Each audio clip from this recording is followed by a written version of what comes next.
Good morning, students. I hope you are good and continuing your study. So, students, we were discussing about the three orders. Chapter number 6. The name of chapter is three orders. Three orders chapter के अंदर हम discussion कर रहे थे. तीन order क्या थे? First was the clergy, second was the nobility and third was the peasantry. हमने तीनों ऑर्डर देख लिए. द नोबिलिटी जिसके अंदर लॉर्ड्स, फ्यूडल्स, नाइट्स आ जाते हैं. क्लर्जी जिसके अंदर प्रिस्ट और बिशप या जो चर्च से रिलेटेड लोग हैं उनके जो प्रिस्ट हो गए, पुजारी हो गए, मॉन्क्स हो गए, नन्स हो गए, मोनेस्ट्री, एबीज, ये सब उसमें पहुंच गए. Third was the peasantry. Peasantry के अंदर सर्फ्स और फ्री पीजेंट्स दो टाइप के हमने देखे हैं, जिसमें सर्फ जो थे, जो बाउंडेड थे, उनको कुछ फिक्स कंडीशंस उसके ऊपर थी, और जो फ्री पीजेंट्स थे वो कौन थे, हमने सब डिस्कशन किया. हम लोग कुछ डिस्कशन कर रहे थे सोसाइटी का रिलेशन और उनके बीच में जो रिलेशंस थे उसके बारे में हम डिस्कशन कर रहे थे. तो the three orders, the church and the society का रिलेशन हमने देखा कि हमने कुछ फिक्स उनके जो रिलेशंस देखे कि चर्च और सोसाइटी का क्या रिलेशंस था, कैसे उनके ऊपर. हमने थर्ड ऑर्डर देखा है. इंग्लैंड देख रहे थे हम लोग. We were discussing about the England. It was name from Angles land. The Angles and Saxons from central Europe had settled in the 6th century. वो वहाँ पर आए, इसलिए एंजल्स लैंड से क्या बन गया, इंग्लैंड. अब factors affecting social and economic relations, कुछ ऐसे फैक्टर्स थे जिन्होंने क्या किया था,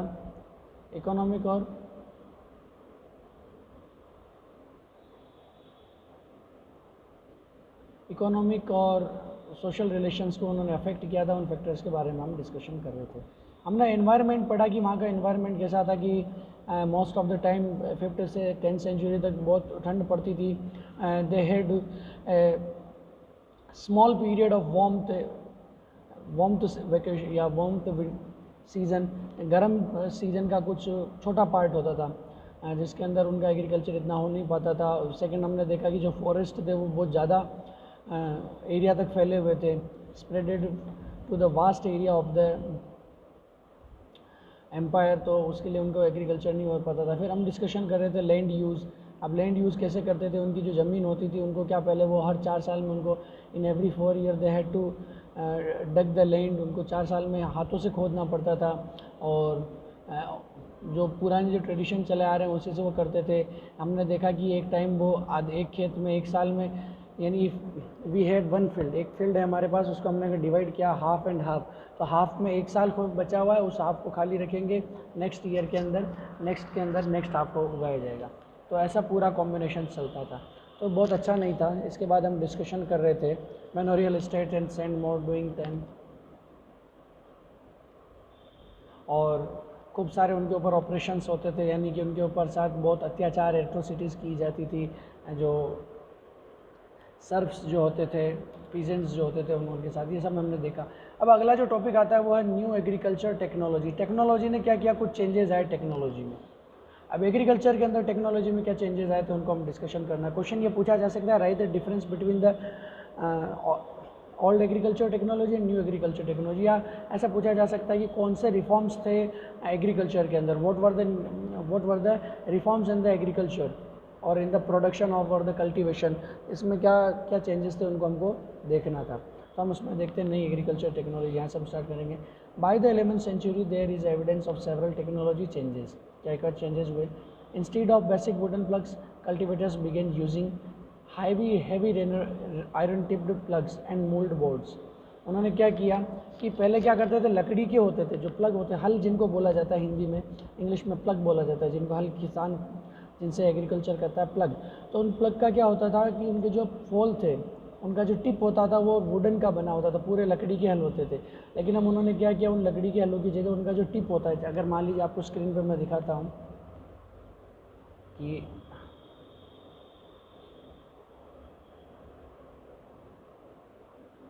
ये इस टाइप का हल होता है.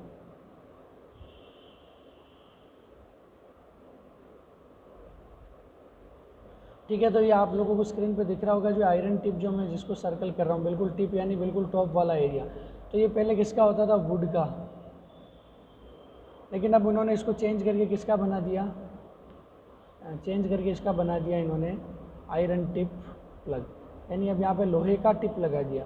अब आयरन टिप और लोहे के टिप में क्या फ़र्क वुडन टिप और आयरन टिप में क्या फ़र्क पड़ता है ये आप बताएंगे। तो इसमें देखो फ्रेंड्स क्या होता है स्टूडेंट्स की फ़र्क यहाँ पड़ता है कि जो वुडन का जो टिप है वो ज़्यादा डेप्थ में नहीं पहुँचेगा, और अगर ज़्यादा डेप्थ में जाएगा और if the soil were the hard और if the soil is hard then it will break, ये टूट जाएगा।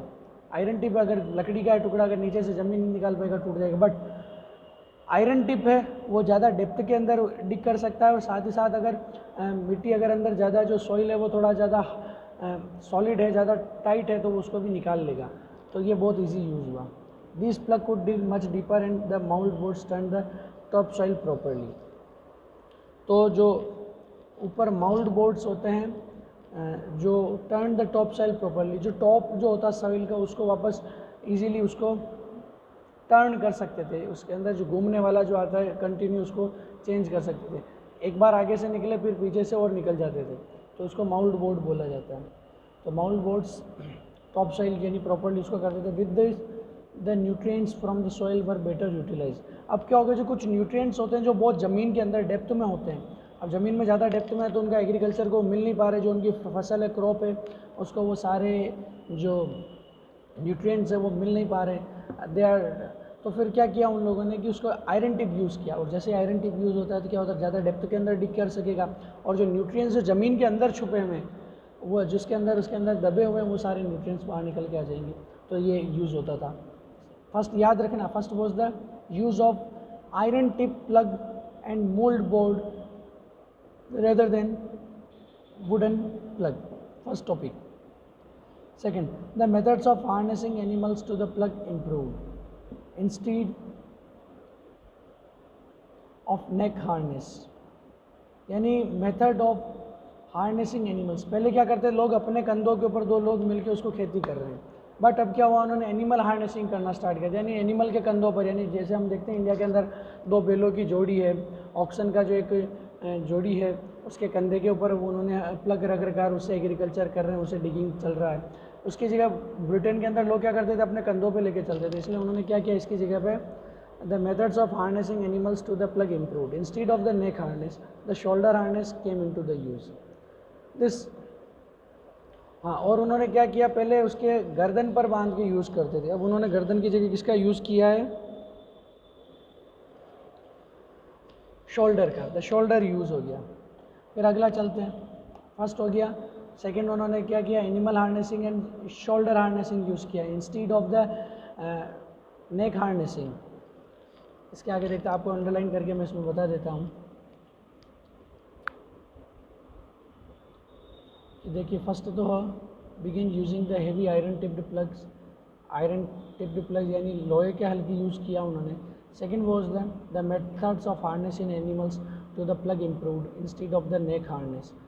The shoulder harness came into the use that enabled animals to exert greater power. पहले वो क्या करते थे गर्दन पर रखते थे, जो हल होता था वो क्या करते थे, जो जानवर होते थे एनिमल्स होते हैं या बैल हो गए घोड़े हो गए उनकी गर्दन पर रखते थे, तो उससे बहुत ज़्यादा यूज़ नहीं कर पाते। फिर उन्होंने कंधा, जब भी हम भी देख सकते हैं, अगर हम भी अभी देखें कि अगर हम अपने गर्दन के ऊपर मान लीजिए किसी को पीछे कुछ खींचना हो, किसी चीज़ को हमने अपने गर्दन पर टाई कर रखा और हम उसको खींचना हो, we have to pull this that object, तो हम अगर खींचना चाहेंगे तो क्या होगा, बहुत ज़्यादा पावर लगेगा। और instead of the neck pulling हम क्या करेंगे, उसको अपने कंधे से खींचना चाहें, अगर हमने कंधे से पकड़ के खींचा तो ईजी खींच पाएंगे, और अगर हमने गर्दन से पकड़ के खींचा तो it would not be better. तो जो नेक हार्नेसिंग था उसकी जगह उन्होंने शोल्डर हार्नेसिंग यूज़ किया। जो जानवर होते थे, जो एनिमल्स होते थे, वेदर देवर द ऑक्सन और हॉर्सेज, उनको क्या करते थे, शोल्डर हार्नेस करते थे, और this enabled the animals to exert greater power. इससे क्या जो एनिमल्स होते हैं अपना पूरा ताकत लगा पाते थे। नेक्स्ट क्या आता है, horse's were now better shot with iron horse shoes. अब उन्होंने क्या करना लगा, उनके जूते जो होने लगे आयरन शूज़ होने लगे। आयरन शूज़ यानी कि जिनको हम हिंदी में घोड़े की नाल बोलते हैं, जो नीचे घोड़ा होता है ना उसके पैरों के नीचे एक लोहे का इस शेप का, आपको शेप में बता देता हूँ कि इस शेप का, उसके पैर जो होते खुर जिनको बोला जाता है, उनके जो पैर होते थे were now better shot with iron shoes. तो उसके जो होते थे फिर उन्होंने उनके नीचे लगाना स्टार्ट कर दिया, विच प्रिवेंटेड फूड डिके। उनके जो फुट होते थे वो जो होते थे घिसते नहीं थे। अब घोड़ों के लगातार खुर जो होते हैं वो धीरे धीरे दौड़ते दौड़ते दौड़ते क्या हो जाते, जैसे हमारे जूते चप्पल घिस जाते उससे उनके खुर घिस जाते थे, और अगर खुर घिस गए तो फिर कुछ काम के नहीं रहे, दौड़ेंगे किससे। तो इसलिए उन्होंने क्या किया, घोड़ों के नीचे उन्होंने क्या लगा दिया, आयरन शूज़ लगा दिए। वो आयरन शूज़ लगते घोड़े के जो खुर होते थे वो नहीं घिसते थे और काम चल जाता। 3 हो गए। पहला हमने देखा iron tip, second was the neck harness की जगह shoulder harnessing, and third was the iron shoes. Fourth was the there were increased use of wind and water energy for agriculture. More water powered and wind powered mills were set up all over Europe purpose to like milling corn and pressing grapes. क्या हुआ, उन्होंने किसका use किया, water power और wind का power use करने लगा। मिल जो होती थी, मिल्स जो होती थी जिसके अंदर आयरन की मिल या वाइन की मिल या ग्रेप्स हो गई, मक्के की मिल हो गई, वहाँ पर क्या करते थे, उनको वाटर प्रेस्ड, वाटर या विंड पावर, हवा और पानी की ताकत से उन्होंने क्या किया, सेटअप किया, मिल्स सेट की, जिसके अंदर जो हवा होगी या पानी की जो पावर होगी उससे काम सारा चल सके, ऐसा उन्होंने सेटअप किया। तो 4 हमने देख लिया। First was the iron tip and wooden instead of the wooden plough, they used iron tip plough. Second was the neck harnessing की जगह उन्होंने shoulder harnessing. Third was the iron shoes horse के iron horse shoes. And fourth was the winds power और water powered corn and pressing grapes. There were also changes in land use. अब land use के भी अंदर उन्होंने कहते थे, उन्होंने टेक्निक यूज़ की, सारी टेक्निक्स हम देख रहे हैं। 4 उन्होंने जो उनके जो इंस्ट्रूमेंटल चेंजेस बोल सकते हैं, उनके जो इंस्ट्रूमेंट्स थे, उनके जो टेक्निक्स थी, उनके जो यूजेबल जो साधन थे उनकी हम देख सकते हैं। फिर इसके आगे हम देखते हैं, there were also change in the land use. The most revolutionary one was the switch from a 2 field to a 3 field system. In this, peasants could use a field 2 years out of 3 if they planted it with one crop in autumn and a different crop in spring a year and a half later. That meant the farmers could break their holdings into their few fields. अब क्या किया उन्होंने कि जो उनका जो 2 वाला system था, जिसमें बोला ना हमने कि अगर उनका खेत ये है, if they had this field they have to, इस मान लीजिए इस ईयर उन्होंने इसके अंदर एग्रीकल्चर किया तो ये खा लिया, और नेक्स्ट ईयर इसमें एग्रीकल्चर किया तो ये खा लिया। तो इसको बचाने के लिए उन्होंने कौन सा सिस्टम किया, 3 ईयर सिस्टम किया, 3 field system. In this peasants could use a field 2 years out of 3 if they planted it with one crop in autumn and a different crop in spring a year and a half later. That meant the farmers could break their holdings into their 3 fields. 3 fields का use कर सकते थे वो। They could plant one with wheat and or rye in autumn for human consumption. The second could be used in spring to raise peas, beans and lentils for human use, and oats and barley for the horses. And the third field for lay fallow. Each year they rotated the use among 3 fields. उन्होंने क्या किया, देखो पहले जो 2 का system था, मैं बता देता हूँ आपको क्या है कि पहले 2 का सिस्टम था, आप स्क्रीन पर देखना, कलर चेंज करते हैं। अगर मान लीजिए इन्होंने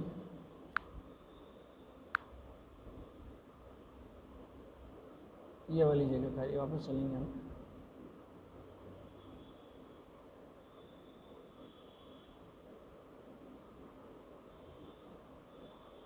ठीक है। तो ये वहाँ बना देता हूँ मैं भी ड्रॉ करके कि ये वाला फील्ड हमारा था। इसको उन्होंने क्या किया कि मान लीजिए उन्होंने इस ईयर में इसमें एग्रीकल्चर किया तो इसको खाली रखा, फेलो मतलब खाली, और नेक्स्ट ईयर इन्होंने इसमें एग्रीकल्चर किया तो इसको खाली रखा, ठीक है, दोनों हो गए। अब उन्होंने कौन सा सिस्टम लागू किया, 3 फील्ड वाला। उन्होंने क्या किया, पूरे फील्ड को 3 पार्ट्स में डिवाइड कर दिया। इसके अंदर उन्होंने मान लीजिए ऑटम के अंदर उन्होंने कोई अलग फसल उगा दी, सेकंड जो स्प्रिंग सीजन है इसमें उगा दी, और जो थर्ड वाला था उसको कुछ टाइम के लिए खाली रखा। फिर उन्होंने क्या काम किया, सेकंड वाले सीज़न के अंदर इसमें फसल हो गई, इसमें फसल हो गई, इसको खाली रखा, और थर्ड वाले के अंदर इसको में फसल हो गई, इसमें एग्रीकल्चर किया, बीच वाले को खाली रखा। तो इसको बोलते हैं 3 फील्ड सिस्टम।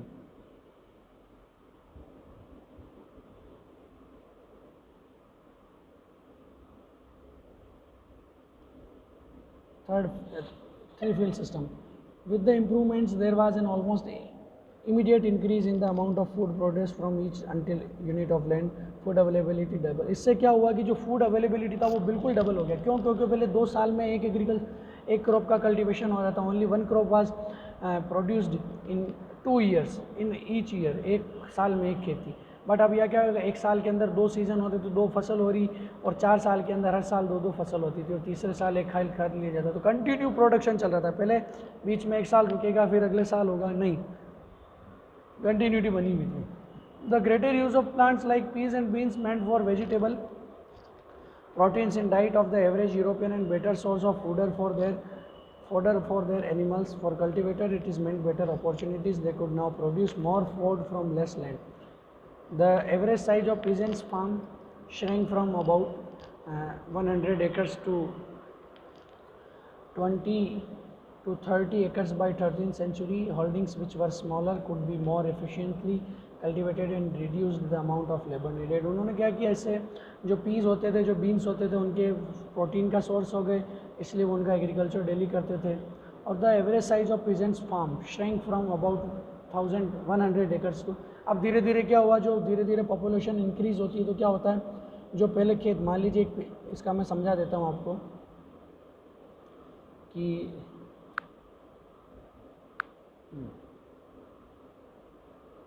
ये एक पूरा खेत है, एक फील्ड है, इसकी लेंथ है पूरा, टोटल इसका एरिया है 100 एकड़। अब इस आदमी के 5 बेटे थे, 5 के अंदर उसने 20-20 डिवाइड कर दिए। फिर इस आदमी के कितने थे, मान लीजिए फर्स्ट वाला जो था, इसके 3 बेटे थे, तो इस 20 में 3 हो गए, तो कितना हो गया 6.66%। इतना और टूटता गया। तो क्या होगा कि जैसे जैसे पॉपुलेशन इंक्रीज होती जाती है, जो लैंड साइज होते हैं, जो फील्ड साइज होते हैं, धीरे धीरे क्या होता है, श्रिंक होते जाते हैं। श्रिंक मतलब कम होना, सिकुड़ना। Holdings which were smaller could be more efficiently cultivated and reduce the amount of labour needed. धीरे धीरे छोटी होती साइज गई, बट उन्होंने क्या किया, कल्टिवेशन को बढ़ाया, कम ज़रूरत पड़ी। This gave the peasants time for other activities. Some of these technological changes cost lot of money. Peasants did not have enough money to set up watermills and windmills. Therefore, the initiative was taken by the lords, but peasants were able to take the initiative in many things, such as extending arable land. They also switched the 3-field rotation crops, set up small forges and smithies in the villages where iron-tipped plug and horse shoes were made up and repaired cheaply. उन्होंने खूब सारी ऐसी चीज़ें बना दी जहाँ पर वो क्या होते थे, फॉक्स एंड स्मिथीज़ वहाँ बनाई उन्होंने, जिससे आयरन पोल बनाया जा सके, हॉर्स के शूज़ बनाए जा सके, वो रिपेयर हो सके। ये सारे चेंजेस उन्होंने। Lords found it convenient to, और उनके पास लैंड, जो वाइंड मिल और वाटर मिल, उसके लिए पैसा होता नहीं था, क्योंकि लैंड छोटे हो रहे थे, कल्टिवेशन हिसाब से होता था। तो इसका उन्होंने कहा, क्या कहा, इसका जिम्मा उन्होंने किसको दे दिया, लॉर्ड को। लॉर्ड ने ये सारा ले लिया कि हम करेंगे इसका एग्रीकल्चर, इसका जो सेटअप होगा वो हम करेंगे। अब अगला अपना टॉपिक आता है fourth order, new towns and townspeople. अब हमारे को क्वेश्चन पूछा जा रहा है कि क्या एक फोर्थ ऑर्डर भी एग्जिस्ट करता था। हमने 3 ऑर्डर्स पढ़े, चैप्टर का नाम है 3 orders. Is there any fourth order existed in the society, new towns and towns people. तो इसका आंसर, अब इसके बारे में हम पढ़ते हैं अभी एक। तो स्टूडेंट्स हम इसमें देखते हैं कि expansion in agriculture was accompanied by growth in 3 related areas, population, trade and towns. 3 expansion in agriculture was accompanied by growth in the 3 related area. जो एग्रीकल्चर में एक्सपांशन हुआ उसके साथ 3 और चीज़ें भी धीरे धीरे एक्सपांड हुई। फर्स्ट थी पॉपुलेशन, जो हमने देखा पॉपुलेशन के कारण एग्रीकल्चर के जो फील्ड थे, लैंड थे, वो श्रिंक हो गए, छोटे हो गए। Second was the trade, trade का भी एक्सपांशन हुआ, जो ट्रेड कहीं छोटे छोटे एरियाज़ में होते थे वो धीरे धीरे एक्सपांड हुआ। और third was the towns, population, trade and towns. जो टाउन थे वो भी छोटे छोटे टाउन से क्या हो गए, बहुत बड़े बड़े टाउन्स बन गए। फ्रॉम रफली 42 million in 1000, Europe's population stood at 62 millions around 1200 and 73 million in 1300।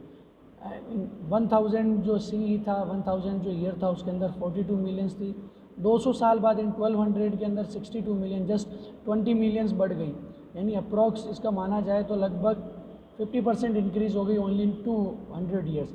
And in the 13 के अंदर after 100 years it increase to 73 million, यानी 10 साल और 10 मिलियन और बढ़ गई है। Better food meant for a longer life span by the 13th century, an average European could expect to live 10 years longer than in at the century. अब खाना बहुत अच्छा मिला क्योंकि एक्सपांशन हुआ एग्रीकल्चर में, पीज जो उनके जो फूड सप्लाईज थी, प्रोटीन जो था बहुत बढ़ गया, तो ज़्यादा अच्छा खाना मिलेगा तो लाइफ लॉन्ग हो जाएगी। तो अब क्या हुआ, यूरोप के जो लोग थे वो ज़्यादा जीने लगे। Average European could expect to live 10 years longer than in the 18th century. 8th century के अंदर जो लोग थे तो उनसे 10 साल ज़्यादा जीने लगे। Womens and girls ate shorter life span compare to the man because the latter ate better food.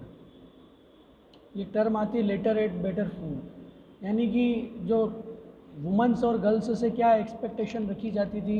अब सोसाइटी का देखिए कल्चर कैसा होता है।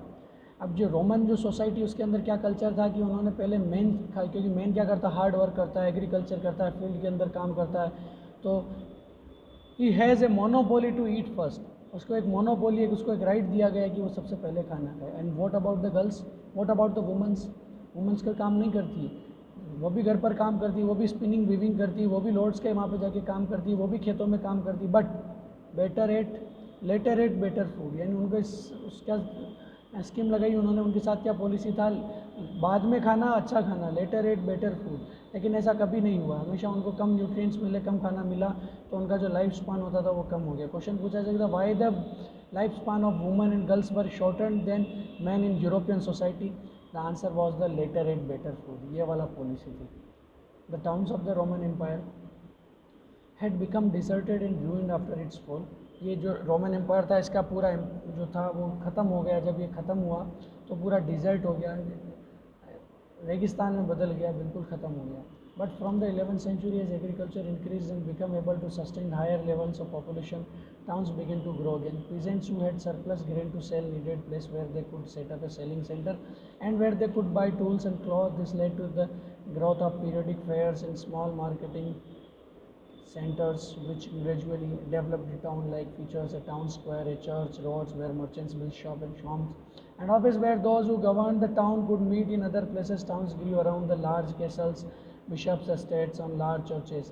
क्या हुआ स्टूडेंट्स के, अब धीरे धीरे कुछ लोगों ने क्या किया, एम्पायर ख़त्म होने के बाद क्या हुआ, जब एग्रीकल्चर प्रोडक्शन बढ़ा, when the agriculture production was increase, अब इंक्रीज़ हो गया। मान लीजिए मेरे पास पहले 5 क्विंटल, और 5 क्विंटल के अंदर मेरे को पहले मैं अपना एग्रीकल्चर होता था, लेकिन अब मैंने एग्रीकल्चर टेक्निक यूज़ की, मैंने 3 फील्ड सिस्टम यूज़ किया, मैंने इरीगेशंस को चेंज किए, अब मेरा प्रोडक्शन हो रहा है 5 क्विंटल, सॉरी बिफोर अगर मान लीजिए 5 क्विंटल और अब मेरा प्रोडक्शन हो रहा है 10 क्विंटल, तो जस्ट डबल हो गया।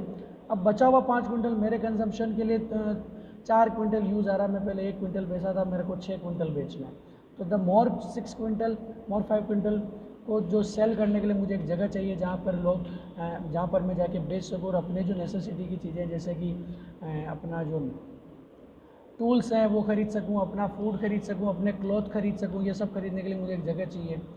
और इन्होंने क्या किया, एक फेयर वाला स्टार्ट ग्रोथ, यानी मेले लगने स्टार्ट हो गए कि कोई लोग आके, मेले के अंदर क्या होता है, कोई लोग कुछ बेच रहा है, कोई कुछ आके बेच रहा है, कोई कुछ खरीद रहा है, कोई कुछ बेच रहा है, ऐसा सिस्टम चलता है, फेयर यही होता है।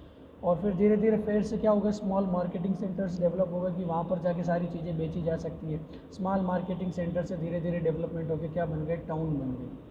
तो एक पहले क्या था, लोगों को ज़रूरत पड़ी कि मार्केट्स मिलने की, फिर धीरे धीरे फेयर में बदले, फिर मेले लगने स्टार्ट हुए, फिर small marketing centres, and then after the town features वाला बन गया। अब टाउन स्क्वायर, जहाँ पर टाउन स्क्वायर, एक बीच में चौक होता था, एक बड़ा चर्च होता था, रोड होते थे, रोड के ऊपर मर्चेंट्स की दुकानें होती थी, धीरे धीरे और बढ़ गए, लोगों घर होते थे, धीरे वहाँ पर ऑफिस होते थे जहाँ से गवर्निंग हो सके, धीरे धीरे और बढ़ा, कैथेड्रल्स बने, बिशप्स बने, कैसल्स बने, इन सब के बाद धीरे धीरे टाउन्स क्या होते गए, बनते गए।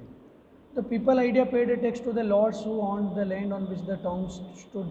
Towns offered a prospect of paid work and freedom from the lord's control for young people from peasants family. अब क्या होता है कि जो लोग होते थे वो क्या करते थे, freedom from the lords control. अब मान लीजिए जो लोग हैं वो वहाँ पर रह रहे, कहाँ पर, सोसाइटी के अंदर रह रहे हैं, जो गाँवों के अंदर जो लॉर्ड की ज़मीन पर रह रहे हैं उनको क्या करना पड़ेगा, वहाँ पर एग्रीकल्चर करना पड़ेगा, वहाँ पर उनको टैक्सेस पे करने पड़ेंगे, लेकिन वो सब कंट्रोल, उनको बाउंडेशन रहेगी, लीगल ऑथराइज सारे कंट्रोलिंग, सबको तोड़ने के लिए वो क्या करें, सीधा टाउन में आ गए। तो एक लाइन आती है जिसको आप देखना इसके अंदर, what is that line, famous line, town air makes free,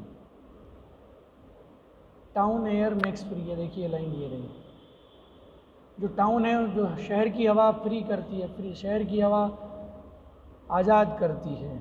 town air makes free was a popular saying, many serfs carving craving to be free ran away and hide in towns. वो क्या करते थे, वो लोग वहाँ से भाग जाते थे। सर्फ कौन होंगे, बाउंडेड लोग, याद रखना, सर्फ होंगे बाउंडेड लोग। द बाउंडेड पीजेंट्स जो थे अब बंधे हुए हैं, उनको खूब सारी उनकी सेवा करनी है, लॉर्ड्स के वहाँ पे रहना है, उनको सारे काम वहाँ पे करने हैं। अब क्या करेंगे वो लोग, उनके चंगुल से छूट के भाग जाएंगे। Man serfs craving to be free ran away and hide in towns. उन्होंने क्या किया, उनके जो एरिया था जिसके अंदर वो बाउंडेड थे, जो जिस एरिया के अंदर उनको जो सर्फ्स थे, लॉर्ड्स के पास जो उनका बाउंडेशन था, वहाँ पर उनको प्रिजन में रखा जा रहा है, टाइप ऑफ प्रिजन उनको रखा जा रहा था। वो क्या करते थे, वहाँ से छुपते और भाग जाते थे, और भाग कर कहाँ आ जाते थे, शहरों में, और शहर में आके छुप गए। घर पे था रामलाल, शहर में बन के अब श्यामलाल। ये होता है कि घर पे गांव के अंदर उसका नाम रामलाल था, उसने अपने बाल वाल कटा लिए, दाढ़ी वाड़ी बना ली, और शहर में आके कपड़े बदल के रहने लग गया, नाम मेरा श्यामलाल। तो लोग भी ऐसे ही करते थे। टाउन एयर मेक्स फ्री, वहाँ से जो काम होता था वहाँ से सब छोड़ छुड़ा के बाकी वहाँ आ जाते थे। In if A Surf could stay for 1 year and 1 day without his Lord discovering him he would be become free. और क्या शर्त थी, बहुत अच्छी शर्त थी। क्या शर्त थी कि इफ़ ए सर्फ, अगर एक सर्फ है वो 1 year एंड 1 day, 1 साल और 1 दिन अगर अपने जो लॉर्ड है उससे छिपा हुआ रह गया, without discovering of his Lord, वो फ्री हो जाएगा, आज़ाद बिल्कुल। अगर उसको 1 साल तक छिपना है, 1 साल और 1 दिन के लिए अगर उसको छिपना है, तो वो क्या हो जाएगा, आज़ाद हो जाएगा। Many people in towns were free peasants और एस्केप्ड सर्फ्स। जो पीजेंट्स जो थे, जो वहाँ के लोग थे टाउन के, वो लोग या तो पीजेंट्स होते थे जो अपना सामान बेचने आए होते हैं, या वो लोग होते थे जो सर्फ होते थे जो भाग भुगा के वहाँ से आए हैं। और who provided unskilled labour, shopkeepers and merchants were numerous. कुछ एक होते थे जो शॉपकीपर्स और मर्चेंट्स होते थे। Later there was need for individuals with specialised skills. और धीरे धीरे क्या होने लगा, लोगों में स्पेशलाइज्ड स्किल्स डेवलप होने लगी। बैंकर्स आए, लॉयर्स आए। The bigger town said population about 30,000 they could be said have formed a fourth order. The basis of economic organization was the guild.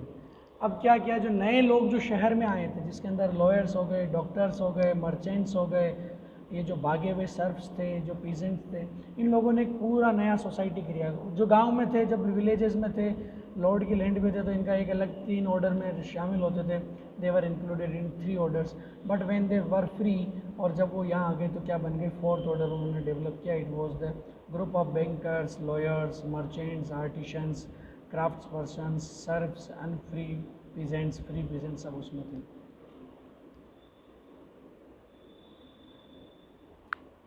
एक टर्म आती गिल्ड, दिखा आप लोगों को स्क्रीन पे दिख रहा है guild. What was the guild? Each craft और इंडस्ट्री वाज ऑर्गेनाइज्ड इनटू एक गिल्ड। यानी हर एक जो क्राफ्ट था, वो इंडस्ट्री थी, वो एक गिल्ड में ऑर्गेनाइज होती थी। An association which controlled the quality of the products, its price and sale. ये क्या होता था, गिल्ड वॉज ए एसोसिएशन। अपने जैसे होता है ना एसोसिएशन, ही खूब सारे लोगों का ग्रुप हो गया। एक guild was A group of people या ग्रुप जो क्या करते थे, डिसाइड करते थे, विच control the quality of the product. वो प्रोडक्ट कैसा है उसकी क्वालिटी को गवर्न करते थे, कंट्रोल करते थे। इसका प्राइस ज़्यादा हो या कम हो वो डिसाइड करते थे, और इसका सेलिंग डिसाइड करते थे कि कितनी मात्रा में, कितनी क्वांटिटी, कितनी क्वालिटी में इसको बेचा जाना है। तो क्वालिटी, प्रोडक्ट की क्वालिटी, प्रोडक्ट की सेलिंग और प्रोडक्ट की प्राइस को कंट्रोल करने वाला जो एसोसिएशन था उसको बोला जाता है guild. Guild was a organisation and association which control the quality of the product, its price and sale. Question पूछा जा सकता है। और एक टर्म होती है गिल्ड हॉल, जहाँ पर एक गिल्ड जो थी वो बैठती थी, जहाँ गिल्ड हॉल का ऑर्गेनाइजेशन होता था। It was a building for ceremonial function and where the heads of all guilds were made formally. जैसे जितने भी सारे गिल्ड्स थे अलग अलग है, हर एक जो क्राफ्ट होता था उसका एक गिल्ड होता था। ऐसे कि मान लीजिए कोई लकड़ी का, कोई वुडन का बिजनेस कर रहा है, कोई आयरन का बिजनेस कर रहा है, तो उसका हर एक का एक ईच गिल्ड होता था। उस गिल्ड, जो सारे जो गिल्ड्स के ऑफिसर्स होते थे, जो गवर्नर्स होते थे, उनके जो ऑफिसर्स होते थे, वो सब एक जगह मिलते थे, उसको बोला जाता है guild hall. Guards patrol the town walls and musicians were called to play feast and civic procession and innkeepers looked after travelers. ये सारे गार्ड्स वहाँ पर पेट्रोलिंग करते थे, गाने बजाने वाले वहाँ पर ये सब प्ले अपना डांस वगैरह करते थे. एंड सिविक प्रोसेशन एंड इनकीपर्स जो जासूस होते थे वो आने जाने वालों पर ध्यान रखते थे. By the 11th century new trade routes with West Asia were developing.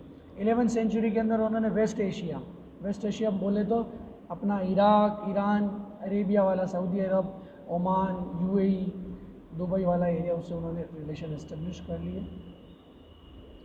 और North Sea and developing new trades route with West Asia were developing. Scandinavian merchants were sailing south from the North Sea to exchange furs and hunting ox for cloth. English traders came to sell tin. France, by 12th century, commerce and crafts began grow. Earlier craftsmen used to travel from manor to manor. Now they found it easier to settle in one place where goods could be produced and trade. ये सब धीरे धीरे town का emergence बताएं कि एक जगह से दूसरा उन्होंने ट्रेडिंग रूट्स संभाल लिए. वेस्ट एशिया से फ़र, स्कैंडिनेवियन कंट्री से फ़र वगैरह सब उन्होंने डेवलप किया.